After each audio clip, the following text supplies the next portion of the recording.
مولاي صل وسلم دائما أبدا على حبيبك خير الخلق كلهم. مولاي صل وسلم دائما أبدا على حبيبك خير الخلق كلهم. مولاي صل وسلم دائما أبدا. نحمده ونصلي ونسلم على رسوله الكريم. اما بعد فاعوذ باللہ من الشیطان الرجیم. بسم اللہ الرحمن الرحیم. یا ایھا الذین آمنوا کتب علیکم الصیام کما کتب علی الذین من قبلکم لعلکم تتقون ایاما معدودات. صدق اللہ العلی العظیم وصدق رسولہ النبی الکریم ونحن علی ذلک لمن الشاہدین والشاکرین والحمد للہ رب العالمین. حضرت گرامی، اللہ تعالیٰ کا بے پایہ احسان ہے کہ اس نے ہماری زندگی میں رمضان کا مہینہ پھر کیا ہے. ہمیں توفیق بخشی کہ ہم رمضان کے مہینے میں اس کی رحمتیں سمیٹ سکیں. خوش قسمت لمحات ہیں. بڑا بابرکت مہینہ ہے، عظمتوں والا مہینہ ہے. دن مختلف ہوتے ہیں، کوئی بڑا دن ہوتا ہے، کبھی بڑی رات ہوتی ہے. یہ وہ مہینہ ہے جس کا ہر دن بڑا ہے، جس کی ہر رات بڑی ہے. کوئی دن رات کی تمیز نہیں. خدا کی رحمتیں بے پایاں اتر رہی ہیں اور لگاتار اور مسلسل اتر رہی ہیں. تو اس مقدس برکتوں والے مہینے میں ہم اللہ کے گھر میں جمع ہیں. آپ سے گزارش کروں گا کہ آج جب آپ دعا کے لیے ہاتھ اٹھائیں تو قبلہ ڈاکٹر صاحب کے لیے خصوصی دل سے دعا کیجیے. اللہ انہیں صحت کاملہ عطا فرمائے. وہ اسی توانائی کے ساتھ، اسی قوت اور طاقت کے ساتھ دوبارہ ہمارے قلوب و ذہان کو قرآن و سنت کی روشنی سے منور کرتے رہیں. اللہ تعالیٰ اس رمضان کی برکات کے صدقے انہیں صحت کاملہ عاجلہ عطا فرمائے. کچھ وقت جو ہمیں ملا ہے، اس میں قرآن مجید کی آیت کے حوالے سے کچھ باتیں آپ کے سامنے رکھنے کی کوشش کرتا ہوں. قرآن مجید نے پہلے بھی اس پر کئی دفعہ ڈاکٹر صاحب نے بھی بات کی کہ قرآن بڑا فصاحت والا کلام ہے، بڑا بلیغ کلام ہے. اس کا ایک آیت انسانی زندگی کے پورے اتار چڑھاؤ کو اس میں بند کر دیتا ہے. کیونکہ خالق کا کلام ہے، اس لیے اس کی عظمتیں بھی اپنی جگہ ہیں. ایک آیت ہے، لیکن ایک آیت میں جو جو سوال ہو سکتے ہیں قرآن نے اس میں جواب دے دیے کہ کن کو کہا جانا ہے، کیا کہا جانا ہے، اور جو کہا جا رہا ہے کیا کوئی نئی چیز ہے، اور جو کہا جا رہا ہے اس کا مقصد کیا ہے. ایک آیت میں قرآن نے ساری باتیں بند کر دی ہیں. تو قرآن مجید کا آغاز ایمان والوں کو خطاب سے ہو رہا ہے. یا ایھا الذین آمنوا. اور علماء کرام لکھتے ہیں، ویسے بھی اگر آپ قرآن مجید پڑھتے ہیں تو آپ کو خود اندازہ ہو جاتا ہے کہ جہاں ایمان والوں کا ذکر آتا ہے قرآن کا لہجے میں مٹھاس آ جاتی ہے، محبت آ جاتی ہے، لفظوں میں نرمی آ جاتی ہے، شیرینی آ جاتی ہے. اور جہاں کفر کا ذکر ہوتا ہے قرآن کا لہجہ بڑا دبنگ اور بڑا آہنگ والا ہوتا ہے اور دلوں کو دہلا دینے والا ہوتا ہے. القاریۃ ما القاریۃ، قیامت کا ہولناک منظر پیش کر رہا ہے. تو قرآن ایمان والوں کو جب بھی خطاب کرتا ہے بڑے نرم محبت والے لہجے میں بات کرتا ہے. اس سے علماء کہتے ہیں، اس سے یہ بات ذہن میں رکھیے کہ اللہ ایمان کی قدر کتنی کرتا ہے۔ اسے ضرورت نہیں ہے کہ سارے اس کو مانیں، وہ خود کہتا ہے، حدیث قدسی ہے کہ سارے بھی فاجر ہو جائیں، میرے گستاخ ہو جائیں، نافرمان ہو جائیں، سارے اول سے لے کر آخر تک، تو میری سلطنت میں ذرہ برابر بھی کمی نہیں کر سکتے۔ وہ ہمارے سجدوں کا محتاج نہیں ہے، ہمارے ایمان لانے سے اسے تقویت نہیں ملتی ہے، ہمارے اسلام لانے سے اس کی سلطنت میں بڑھوتی نہیں ہوتی ہے، وہ اپنی ذات سے قائم بھی ذات ہے۔ وسع کرسیہ السماوات والارض، اس کا اقتدار زمین و آسمان پر حاوی ہے، کوئی چیز اس سے باہر نہیں ہے، ہر چیز اس کے زیر قبضہ ہے۔ لیکن پھر بھی دیکھیے وہ کتنا کریم ہے کہ جو اسے مان لیتا ہے اس کو اور نوازنے لگتا ہے۔ یہ کرم نوازیاں نہیں تو اور کیا ہیں، یہ اس کی عطائیں نہیں تو اور کیا ہیں۔ دے سب کو رہا ہے، کافر کو بھی دے رہا ہے، نہ ماننے والے کو بھی دے رہا ہے۔ ایک دہریہ جو اس کے وجود کو ہی نہیں مانتا، جو کہتا ہے خدا ہے ہی نہیں، وجود کو ہی نہیں مانتا، اسے بھی نطق دیتا ہے، اسے بھی بصارت دیتا ہے، اسے بھی سماعت دیتا ہے، اسے بھی دولت دیتا ہے، اسے بھی رزق دیتا ہے، اور سب سے بڑھ کر یہ کہ اسے بھی سانس دیتا ہے جس سے زندگی آگے بڑھاتا ہے۔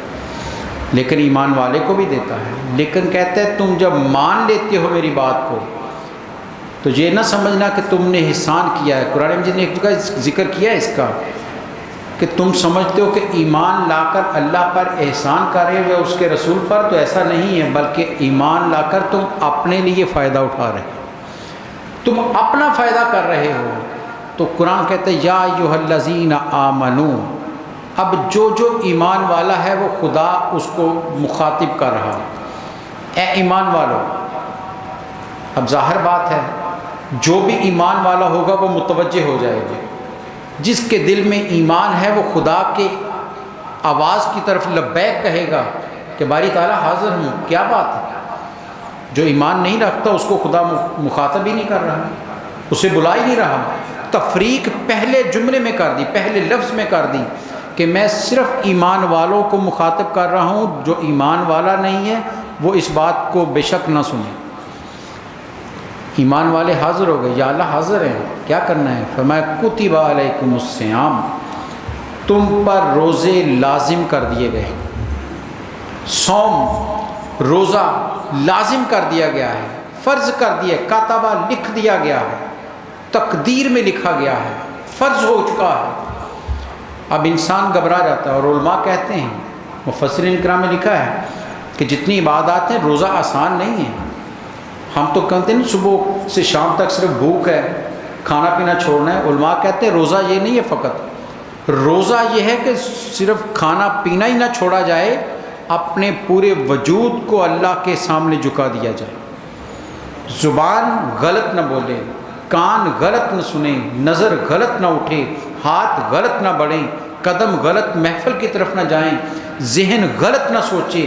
جب یوں روزہ رکھا جاتا ہے یہ آسان نہیں ہے، یہ بڑا مشکل مرحلہ ہے۔ روزہ اپنے نفس کو مارنے کا نام ہے، اپنے اندر کے انسان کو اپنے قابو میں لانے کا نام ہے، حواس کو قابو میں لانا ہے، نفس کو قابو میں لانا ہے۔ اور نفس کتنا سرکش ہے، نبی صلی اللہ علیہ وسلم نے فرمایا کہ لوگوں یاد رکھو جسم جو ہے یہ سواری ہے اور روح اس پر سوار ہے، روح سوار ہے اور جسم سواری ہے۔ اگر سوار اپنے گھوڑے کو کنٹرول کرنا نہ جانتا ہو تو وہ کتنا بھی لہیم شہیم کیوں نہ اسے گھوڑا گرا دے گا، لیکن اگر اوپر بیٹھنے والا خواہ دبلا پتلا ہی کیوں نہ ہو لیکن اسے گھوڑے کو قابو کرنا آتا ہے تو وہ منہ زور سے منہ زور گھوڑے کو بھی قابو میں کر لے گا۔ تو آپ نے فرمایا یہ جسم تمہارا منہ زور گھوڑا ہے، روح اس پر سوار ہے۔ اب جتنی روح کو توانا کرتے چلے جاؤ گے جسم تمہارے کنٹرول میں قابو میں آتا چلا جائے گا، ورنہ اس کی تو خواہشات ختم نہیں ہوتی، جسم کی تمنائیں خواہشات ختم نہیں ہوتی۔ یہ بے لگام گھوڑا ہے جو سرکش بھاگتا ہے، اسے قابو اگر کیا جا سکتا ہے تو اس کا بہترین ذریعہ روزہ ہے، اس نفس کو قابو میں کرنے کا۔ تو کہا آسان نہیں ہے، انسان گھبرا جاتا ہے، یا اللہ اتنا مشکل کام کہہ دیا۔ فرمایا پریشان نہ ہو، کما کتب علی الذین من قبلکم، کیوں گھبرا گئے ہو؟ کیوں پریشان ہو گئے ہو؟ ارے یہ تو وہ عمل کیا ہے، تمہیں حکم دیا ہے جو پہلے لوگ کرتے رہے ہیں، تم سے پہلے لوگوں پر بھی فرض کہا تھا، اور جس راستے سے لوگ گزر چکے ہوں، جو کام لوگ کر چکے ہیں، علماء کہتے ہیں بعد والوں کے لیے وہ آسان ہو جاتا ہے، بعد میں آنے والوں کے لیے وہ کام کرنا مشکل نہیں رہتا، کیونکہ پہلے لوگ اس کام کو کر چکے ہیں۔ تو خدا نے ایک تسلی دے دی کہ روزہ مشکل نہیں ہے، پہلے لوگ رکھتے رہے ہیں، اور رکھوایا کیوں جا رہا ہے؟ مقصد روزہ یہ ذہن میں رکھیے، ہم روزہ کیوں رکھتے ہیں، یہ کبھی نہ بھولیے گا۔ روزے کا مقصد قرآن خود بیان کر رہا ہے، لعلکم تتقون، ارے تمہارے اندر خدا کا خوف پیدا کرنا ہے، تقوی پیدا کرنا ہے، خدا خوفی پیدا کرنی ہے، اللہ سے ڈرتے رہنے کا احساس پیدا کرنا ہے۔ خدا کو ویسے تو سبھی کہتے ہیں اللہ میرے قریب ہے، لیکن اللہ کو قریب محسوس کرنا ہے، اور وہ تنہائی ہو یا محفل ہو، کسی بھی لمحے انسان خدا سے اپنے آپ کو دور محسوس نہ کرے۔ متقی ہوتا ہی وہ ہے جو ہر لمحے خدا کو اپنے قریب تر محسوس کرتا ہے، اور تقوی آسان کام نہیں ہے۔ حضرت عمر فاروق رضی اللہ تعالیٰ عنہ نے حضرت کعب الاحبار سے پوچھا تھا کہ اے کعب بتاؤ تقوی سے مراد کیا ہے؟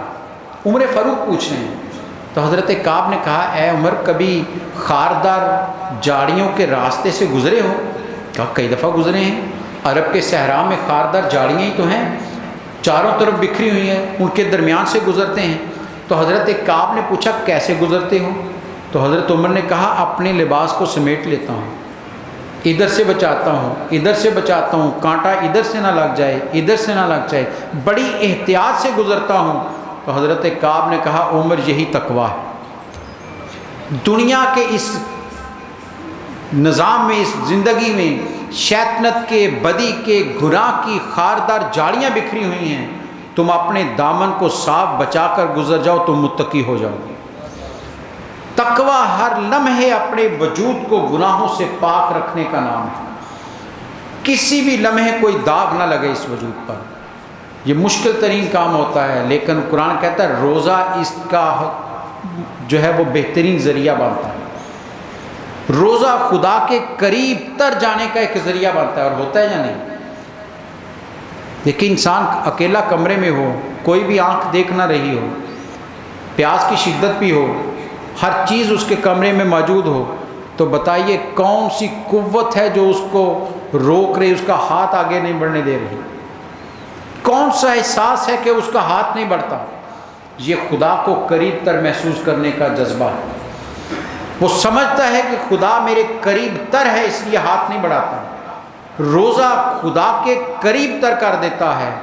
جب نفس قابو میں آتا ہے، کمزور ہوتا ہے، تو پھر روح جو ہے وہ توانا ہوتی ہے، تو قرب الہی ملتی ہے، بندہ خدا کے قریب تر چلا جاتا ہے۔ اور دیکھ لیجئے علماء کرام اس کی مثالیں دیتے ہیں، وہ کہتے ہیں کہ یہ جسم کی بے خوراک ہے، ایک روح کی بھی خوراک ہے۔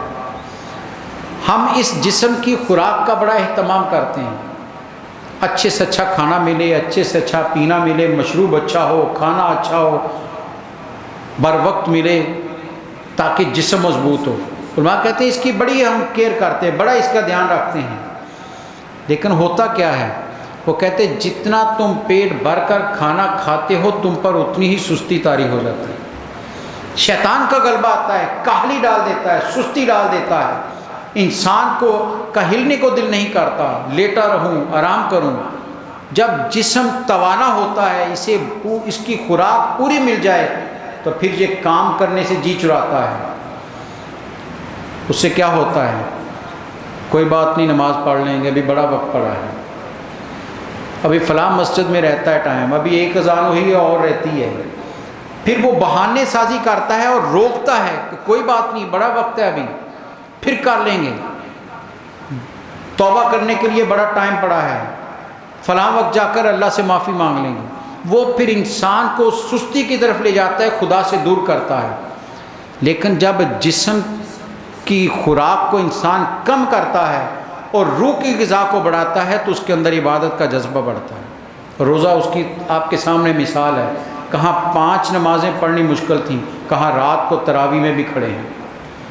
یہ جذبہ بڑھتا ہے کیونکہ روح توانا ہو رہی ہے، روح مضبوط ہو رہی ہے، روح کو قوت مل رہی ہے، روح کو غذا مل رہی ہے، اور روح کی غذا بندگی ہے، خدا خوفی ہے، نیک کام ہے، نیک اعمال ہے۔ جتنا نیکی کی طرف آپ صوفیہ کرام کی پڑھ لیجیے، حیات طیبہ، صحابہ کرام کی زندگی کو پڑھ لیجیے، خود نبی صلی اللہ علیہ وسلم کی سیرت کا مطالعہ کر لیجیے، کتنا کھاتے تھے، کتنی خوراک تھی ان کی، لیکن روح کتنی توانا تھی ان کی، ساری ساری رات قیام میں کھڑے ہیں لیکن کوئی بوجھ نہیں ہے، کھانے کو کئی کئی دن تک۔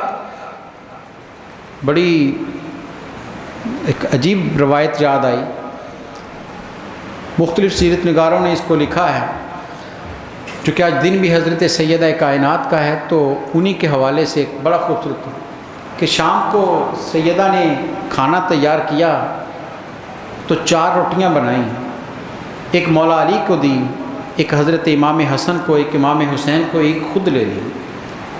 اور مولا علی نے دیکھا کہ سیدہ نے آدھی کھا کر آدھی اپنے پلو میں چھپا لی، تو مولا علی نے کہا کہ فاطمہ کیا بات ہے، پورا کیوں نہیں کھایا؟ تو آنکھوں میں آنسو آ گئے، کہا مجھے فکر ہو رہی ہے کہ میرے ابا جان نے پتہ نہیں کھانا کھایا یا نہیں کھایا۔ اٹھی، چل پڑی نبی صلی اللہ علیہ وسلم کے گھر کی طرف۔ نبی صلی اللہ علیہ وسلم گھر میں تھے، کہا بیٹی کدھر آئی ہو؟ کہا ابا جان کھانا کھانے لگی تھی، یہ بیٹی کا پیار ہے۔ اور پھر وہ سیدہ کائنات، شہزادی رسول، جگر گوشہ رسول، کہا ابا جان پتہ نہیں آپ نے دل میں خیال آیا کہ میں تو کھا رہی ہوں، میرے ابا جان نے بھی کھایا یا نہیں کھایا؟ آدھا جو روٹی کا ٹکڑا تھا میرے نبی کو دیا، آپ نے ہاتھوں میں لے لیا، کھاتے جا رہے ہیں اور میرے نبی کی آنکھوں میں آنسو ہیں۔ کہا ابا جان اب کیوں رو رہے ہیں، آپ کی آنکھوں میں آنسو کیوں؟ کہا بیٹی تجھے خبر نہیں، پچھلے 4 دن سے تیرے باپ نے کچھ بھی نہیں کھایا۔ یہ کون ہے؟ رات گرامی ذرا سوچئے، یہ کون وجود ہے؟ کائنات کا مالک، جو خدا کا رزق تقسیم کرنے والی ذات ہے۔ وہ اعلیٰ حضرت نے کہا تھا نا کہ 2 جہاں کی نعمتیں ہیں ان کے خالی ہاتھ ہیں، خود کچھ بھی نہیں رکھتے، گھر میں کچھ ہے یا نہیں ہے، کھانے کو ملا یا نہیں ملا، لیکن رب کی بندگی میں فرق نہیں آیا، خدا کے حضور کبھی شکوہ نہیں کیا ہے، خدا کے حضور کبھی اس بات کا اظہار نہیں کیا کہ تیرا محبوب ہوں، کائنات کا سب سے بڑا وجود ہوں اور کھانے کو کچھ نہیں ہے، کبھی اس طرف دیکھا بھی نہیں ہے۔ لیکن خدا کی بندگی میں ام المومنین سیدہ عائشہ صدیقہ رضی اللہ تعالیٰ عنہ فرماتی ہیں ساری ساری رات قیام میں کھڑے، لمبا قیام کیا ہے، اتنا لمبا کہ فرماتی ہیں کہ آپ کے پاؤں میں ورم آ گئے، خون رسنے لگ گیا۔ اور قربان جائیں ان کی عظمتوں کے، بندگی تو یہ ہے نا کہ بندہ عبادت کرے اور جس کی بندگی کی جائے وہ کہے کہ بس کرو، قم اللیل الا قلیلا، قرآن کو پکارتا ہے اے حبیب رات کو قیام تو کیجئے لیکن تھوڑا کم کر دیجئے۔ یہ عظمت ہے میرے نبی صلی اللہ علیہ وسلم کی، یہ شان ہے والضحیٰ والے نبی صلی اللہ علیہ وسلم کی کہ عبادت کی اس بلندی پر کھڑے ہیں کہ رب پکار رہا ہے قم اللیل الا قلیلا، اے حبیب رات کو قیام کیجئے تھوڑا کم کر دیجئے، آدھی رات یا اس سے تھوڑا کم۔ خدا حکم دے رہا ہے کہ عبادت کیجئے لیکن حبیب کم کر دیجئے۔ حق ادا ہوا یا نہیں ہوا؟ یہ ہے بندگی۔ کئی کئی دن تک میرے نبی کے گھر میں چولہا نہیں جلا لیکن کبھی روزہ چھوڑا نہیں ہے۔ یہ ہے کمال نبی صلی اللہ علیہ وسلم، عظمتیں یہ ہیں، یہ اسوہ ہے میرے نبی صلی اللہ علیہ وسلم کا۔ اس لیے ہم تو ان کے نام لیوا ہیں، ہمیں کتنی آسائشیں مل گئی ہیں۔ ارے سوچو ذرا، کائنات میں کوئی ایسا وجود ہے ان سے بڑھ کر جو آئے بھی نہیں ان کے لیے بخشش کی دعائیں کرتا ہوا دنیا سے چلا گیا، جو غاروں میں روتے چلے گئے جو ابھی آئے بھی نہیں ہیں، ہمارے لیے بخشش کی دعائیں کرتے چلے گئے، کبھی دنیا کی تمنا نہیں کی۔ ہاں امت کے لیے سب کو تمنائیں کی ہیں یا اللہ میری امت کو غنی کر دے، میری امت کو مال دے، میری امت کو دولت دے، سب کچھ مانگا ہے لیکن اپنی ذات کی کبھی پرواہ نہیں کی۔ تو روزہ یہ احساس پیدا کرتا ہے کہ لوگوں خدا کے ہاں شکوے شکایت نہیں، صبر سے انسان آگے بڑھتا ہے۔ روزہ ایک مشق ہے انسان کو اپنے وجود پر قابو پانے کی۔ خواہشات جو بے لگام ہوتی ہیں ان کو قابو کیسے کیا جا سکتا ہے، روزہ اس کی ایک مثال ہے۔ روزہ انسان کی تربیت کرتا ہے۔ خواہش کرتی ہے سامنے پڑا ہے پھل اٹھا کر کھا لوں، خواہش ہے کہ میں اچھے سے اچھا ٹھنڈا مشروب پیوں، بہت تپش ہے، لیکن ان بے لگام خواہشات کو انسان اپنے قابو میں لے آتا ہے کہ نہیں، میرے رب کا حکم ہے جب تک اذان نہ ہو تم نے کھانا نہیں۔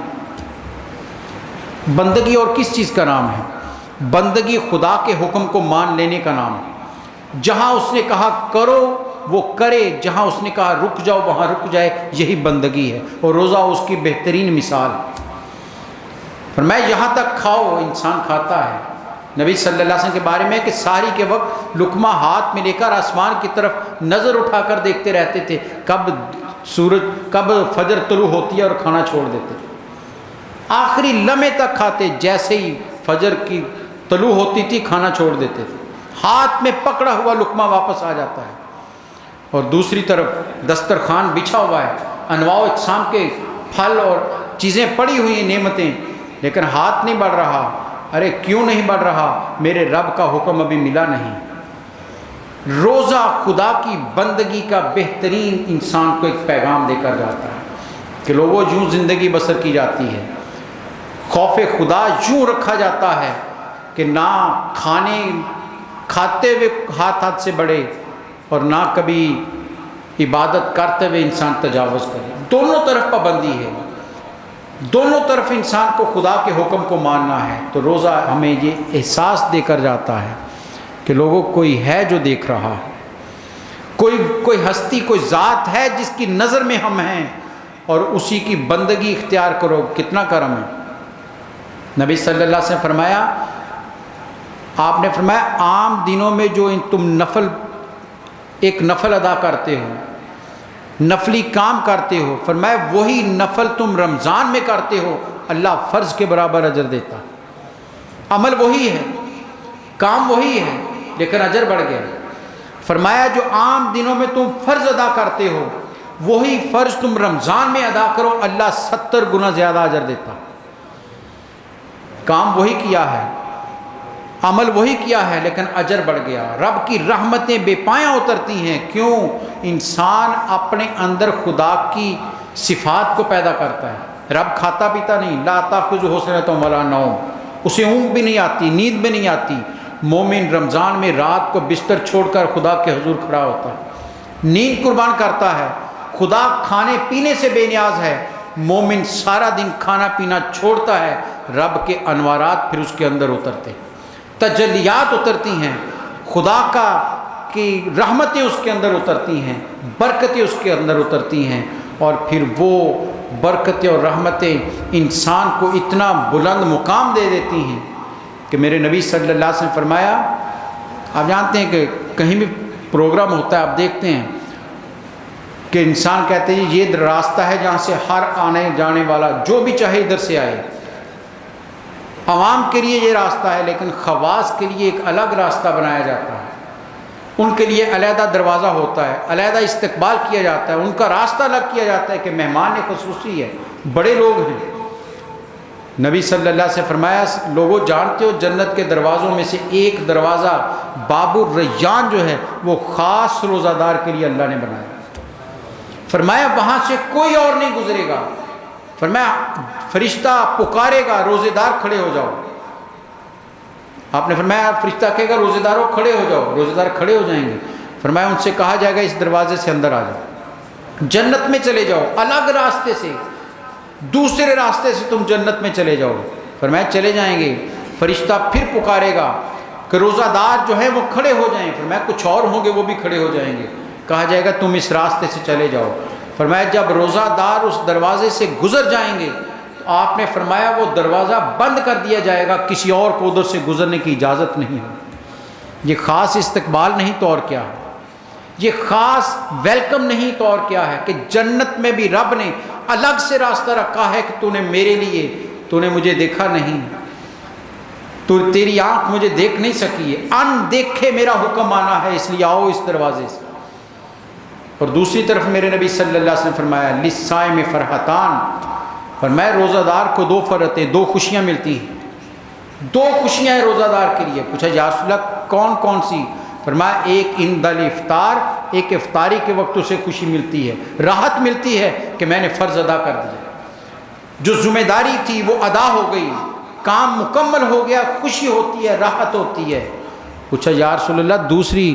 فرمایا عند لقاء ربک، فرمایا دوسری اس وقت اسے خوشی ملے گی جب رب کا دیدار اسے ملے گا، بے پردہ دیدار خدا کا ملے گا۔ اور بعض علماء کہتے ہیں کہ حشر میں سب سے پہلے دیدار الہی روزہ دار کو کروایا جائے کہ تو نے ان دیکھے میرا حکم مانا تھا، آؤ اب رب کا دیدار کرو۔ ارے یہ اپنے خدا کو جس کے حکم کو مان کر آئے ہو، تمہارا حق بنتا ہے کہ سب سے پہلے تم خدا کا دیدار کرو۔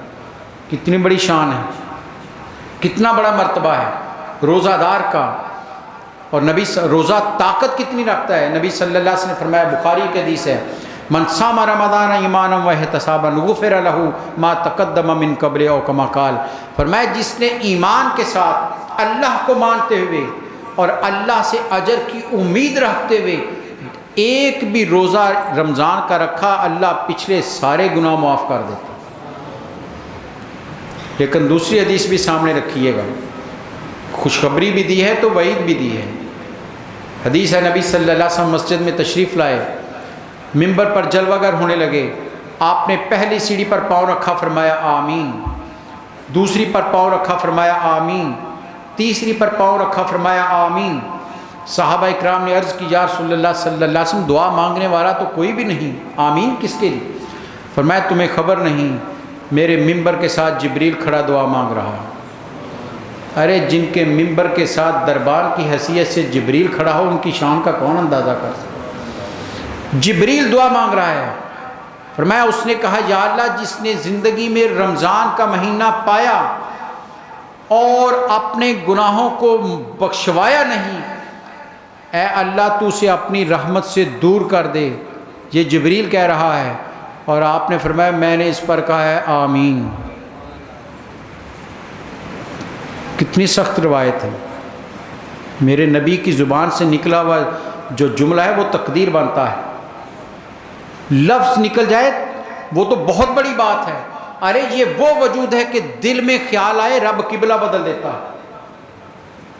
فرمایا میں نے آمین کہا ہے۔ اور دوسرے پر کیا کہا؟ فرمایا پھر اس نے دعا کے لیے دعا مانگی، یا اللہ جس نے اپنے ماں باپ کو بڑھاپے میں دونوں کو یا کسی ایک کو پایا، ان کی خدمت کر کے جنت کا حقدار نہیں بنا، اسے اپنی رحمت سے دور کر دے۔ تو میں نے کہا آمین۔ اور تیسرا فرمایا اس نے کہا کہ یا اللہ جس کے سامنے تیرے حبیب کا نام نامی اسم گرامی لیا جائے اور وہ درود نہ پڑے، اسے اپنی رحمت سے دور کر دے۔ میں نے کہا آمین۔ سوچئے کیا پیغام دیا نبی صلی اللہ علیہ وسلم کہ رمضان گناہوں کے بخشوانے کا ایک مہینہ ہے، رب کی بے پایاں رحمتیں اتر رہی ہیں۔ کتنا بدبخت ہوگا وہ انسان جو موسلا دار بارش میں بھی جس کا دامن خشک رہ جائے، کتنا محروم ہے وہ انسان کہ رب کی ان گنت بارشیں۔ بلکہ روایت تو جہاں تک ایک ہے کہ پہلی رات رمضان کے شروع کی پہلی رات اللہ جتنے انسانوں کو بخشتا ہے، دوسری رات دگنوں کو بخشتا ہے، تیسری رات ان سے دگنا، ہر رات بڑھاتا چلا جاتا ہے۔ فرمایا جب چاند رات آتی، عید کی رات آتی ہے، اللہ پورے مہینے رمضان میں جتنے انسانوں کو بخشتا ہے اتنے لوگوں کو دوزخ سے رہائی دے دیتا ہے۔ ارے یہ تو رب کی رحمتوں کے عروج کا مہینہ ہے، یہ نیکیوں کی بہار کا مہینہ ہے، یہ رحمتیں لوٹنے کا مہینہ ہے۔ آئیے اپنے وجود کو خدا کے سامنے جھکا دیں، زبان غلط نہ بولے، کان غلط نہ سنے۔ نبی صلی اللہ علیہ وسلم نے فرمایا جو روزہ دار ہے وہ لڑائی جھگڑا نہ کرے، صحابہ نے کہا یا رسول اللہ صلی اللہ علیہ وسلم کبھی کسی سے تلخ کلامی ہو جاتی ہے، کوئی ہم سے لڑنے لگتا ہے، ہم نہیں لڑتے، کوئی ہم سے لڑتا ہے تو کیا جواب بھی نہ دیں؟ فرمایا ہاں، اگر کوئی تم سے لڑے تو فقط اتنا کرو، اتنا کہو کہ میں روزہ دار ہوں، تمہیں جواب نہیں دوں گا۔ فرمایا تم اتنا کہہ دو، رب فرشتے کو تمہاری طرف سے جواب دینے پر مامور کر دے۔ آئیے اپنے وجود کو خدا کے حضور جھکا دیں، نظر اٹھے تو قرآن کی آیات پر۔ یہ مہینہ قرآن کے ساتھ جڑ جانے کا مہینہ ہے، اس مہینے کا تعارف قرآن نے کروایا ہی قرآن کے حوالے، شہر رمضان الذی انزل فیہ القرآن۔ ارے رمضان کا مہینہ وہ ہے جس میں ہم نے قرآن نازل کیا، یہ قرآن کی تلاوت کا، قرآن سے جڑنے کا مہینہ ہے۔ ارے ہاتھوں میں آئے تو قرآن آئے، زبان پر کوئی لفظ آئیں تو قرآن کی آیات کھلیں، کان سماعت کریں تو تراویح میں کھڑے ہو کر قرآن کی سماعت کریں، پھر انسان کامل مومن اور روزہ دار بنتا ہے۔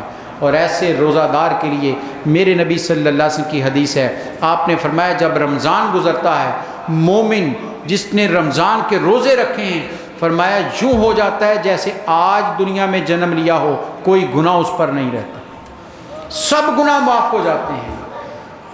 یہ تو نجات کا مہینہ ہے، رہائی کا مہینہ ہے۔ آئیے ہم اپنے آپ کو رب کے حضور یوں جھکا لیں کہ ہمارے جو بھی گناہ ہے رب ان کو معاف کر دے، اپنے رویوں کو درست کر لیں، اپنے طور طریقوں کو درست کر لیں، اپنے لہجوں کو درست کر لیں، پھر رب کی رحمتیں اترتی ہیں، پھر رب کرم فرماتا ہے، اور اتنا فرماتا ہے کہ انسان اس کا تصور بھی نہیں کر سکتا۔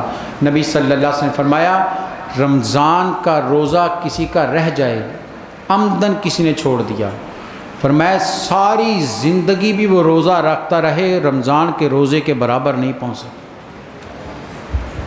اس کے برابر اجر نہیں مل سکتا، ساری زندگی بھی روزہ رکھتا رہے۔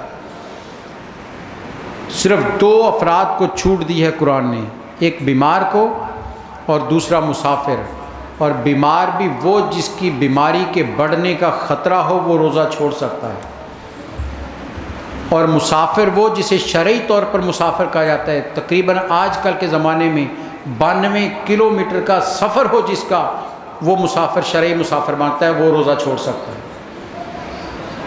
اس سے کم والا شرعی مسافر نہیں ہے، جس نے کم از کم 92 کلومیٹر کا سفر یا اس سے زیادہ کرنا ہے وہ شرعی مسافر ہے، اس سے رخصت ہے کہ روزہ، لیکن چھوڑنے کی مکمل آزادی نہیں ہے۔ قرآن کہتا ہے کہ بعد میں گنتی کو پورا عدت کے بعد میں گنتی کو پورا کرنا ہے، فعدۃ من ایام اخر، جتنے چھوڑے ہیں گنتی پوری کرنی ہے۔ ہاں جو ضعیف ہو گئے، بوڑھے ہو گئے، لا علاج ہو گئے، وہ اپنی جگہ کسی کو فدیہ روزہ رکھوا سکتا ہے۔ سارے حکم دے کر رب کی منشا کیا ہے، رب چاہتا کیا ہے، رب کی رضا کیا ہے؟ قرآن کہتا ہے وَأَن تَصُومُوا خَيْرٌ لَكُمْ إِن كُنتُمْ تَعْلَمُونَ۔ ارے ساری رخصتوں کے باوجود، ساری سہولتوں کے باوجود، ساری اجازتوں کے باوجود، وَأَن تَصُومُوا خَيْرٌ لَكُمْ، اگر تم روزہ رکھ لو تو یہی تمہارے لیے بہتر ہے۔ تو رب چاہتا کیا ہے، رب کی مرضی کیا ہے، رب کی منشا کیا ہے؟ ارے سفر ہو، اگر مشکل کوئی نہیں تو پھر روزہ رکھ کر سفر۔ آج کل کے سفر تو مشکل رہے نہیں ہیں، آج کل تو سہولت والے سفر ہیں، آسانی والے سفر ہیں، اور ہو سکتا ہے مسافر جو ہے وہ گھر میں اتنی سہولتیں نہ رکھتا ہو جتنا سفر میں اسے آسانی مل رہی ہے۔ تو روزہ بلا وجہ چھوڑنا، یہ انسان حسرت سے پھر دیکھے گا کہ میرے نے کتنا بڑا نقصان کر لیا ہے۔ اس لیے بلا وجہ روزہ نہ چھوڑیے گا، معمولی تکلیفوں پر روزہ نہ چھوڑیے گا۔ روزہ قسمت سے زندگی میں آیا ہے، نامعلوم اگلے سال کس کس کو یہ دن نصیب ہوں، اس لیے جو موقع ملا ہے خدا کی بندگی میں گزار دیجئے۔ آخری 2 باتیں اس ہستی کے حضور عقیدت کے پھول پیش کرنے ہیں جن کا آج یوم وصال ہے۔ سیدہ کائنات، جگر گوشہ رسول، جان رسول، راحت رسول، حضرت سیدہ فاطمہ زہرا رضی اللہ تعالیٰ عنہ، آج ان کا یوم وصال ہے۔ میرے نبی کی پیاری لاڈلی بیٹی، میں نبی آپ کو واقعہ سنایا، کتنی محبت تھی میرے نبی سے، اور میرے نبی کو ان سے کتنی محبت تھی۔ صحابہ اکرام کہتے ہیں، حدیث کہتی ہے کہ نبی جب آپ کی بیٹی آتی حضرت فاطمہ تشریف لاتی، میرے نبی صلی اللہ علیہ وسلم اپنی جگہ سے کھڑے ہو جاتے، آگے بڑھ کر بیٹی کے پیشانی پر بوسہ دیتے، ہاتھ پکڑ کر جہاں آپ بیٹھے ہوتے وہاں بٹھا لیتے تھے، بیٹی کو اپنی جگہ پر بٹھا دیتے تھے۔ یہ محبت تھی میرے سرکار کی، یہ اسوہ تھا میرے سرکار کا۔ ارے بیٹی تو میرے نبی کے دل کا سکون اور دل کا قرار ہے، میرے نبی نے اپنے جسم کا ٹکڑا کہا ہے انہیں، اس لیے بیٹیوں سے پیار کرنا سیکھنا ہے تو میرے نبی کے اسوہ سے سیکھو۔ کس طرح محبت کی ہے حضرت فاطمہ سے، نکاح کر دیا، دور گھر تھا حضرت علی کا، تو حضرت عبد الرحمن بن عوف سے کہا کہ عبد الرحمن تیرا گھر ایک مسجد کے بالکل ساتھ ہے، اگر وہ دے دو تو میں اپنی بیٹی کو قریب لے آؤں کہ میں اپنے ساتھ رکھنا چاہتا ہوں، میں روز دیکھنا چاہتا ہوں اپنی بیٹی کو، وہاں دور ہے وہ مجھے جانے میں مشکل آتی ہے۔ اپنے گھر کے ساتھ جوڑ کر اپنی بیٹی کو رکھا ہے، لمحہ لمحہ محبت کی ہے۔ میرے نبی نے فرمایا تھا میری بیٹی جنتی عورتوں کی سردار ہے، جنتی عورتوں کی سردار ہے۔ اور حضرات گرامی نوجوان بیٹھے ہیں، ایک آخری بات کہہ کے بات کو ختم کرنا چاہتا ہوں۔ سیدہ کائنات کا نام نامی تو بڑا لیتے ہیں ہم، ان کی زندگی کا اگر خلاصہ پیش کرنا ہو تو ایک لفظ میں اگر پیش کرنا ہو تو وہ یہی ہے کہ ان سے زیادہ باحیا وجود کائنات میں کوئی نہیں، ان سے زیادہ باحیا کوئی نہیں ہے، اتنی باحیا کہ میرے نبی صلی اللہ علیہ وسلم کی حدیث ہے، فرمایا حشر کا دن ہوگا، ساری مخلوق کھڑی ہوگی، ساری امتیں آ جائیں گی، تو ندا آئے گی، فرشتہ ندا دے گا، اے حشر کے میدان میں کھڑے ہونے والے انسانوں اپنی نظریں جھکا لو کہ میرے نبی کی لاڈلی شہزادی نے گزرنا ہے، تمہاری نظر ان پر نہ پڑ جائے۔ یہ میرے نبی کی لخت جگر ہے، یہ تربیت میرے نبی نے کی ہے۔ آئیے اپنی بیٹیوں بہنوں کی تربیت کریں، حیا سکھائیں انہیں۔ آج علامہ اقبال نے کہا تھا نوجوان کو مخاطب کر کے، حیا زمانے کی آنکھ میں نہیں باقی، اور آج حقیقت ہے یہ، حیا زمانے کی آنکھ میں نہیں باقی، خدا کرے تیری جوانی رہے بے داغ۔ اپنی جوانیوں کو سلامت رکھنا ہے تو حسنین کریمین کے اسوہ سے سبق لینا ہے۔